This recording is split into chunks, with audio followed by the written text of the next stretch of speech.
Sənə vurulmuşam ayəmi, səndən xəbərsiz.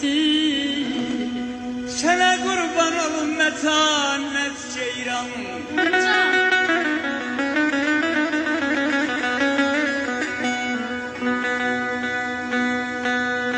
Ovçuyam, yaxınıma gələ bilmirəm, çünki tüfəngim paslanıb ata bilmirəm. Ovçuyam, könlüm pərvaz, mətanət eyləmə naz. Gəl girəminin qoluna, atım saz, tüfəngim saz, qəti qorxusu yoxdur.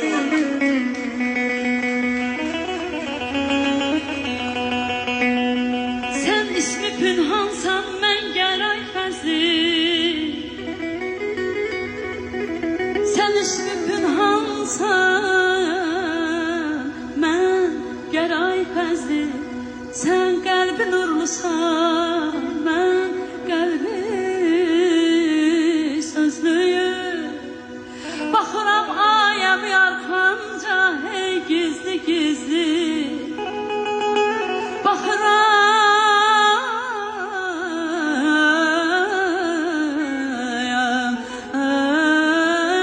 arxamca, hey gizli gizli. Yaxından xəbərsiz, gendən xəbərsiz. Sənə vurulmuşam, sənə vurulmuşam ayəmi, səndən xəbərsiz. Əmiyəm, ağarmayım saçlarım, hələ pozulmayım mənim əhvalım. Biri yorğun ovşuyam, qaçsa ceyranım, ceyranı gözündən vururam indi.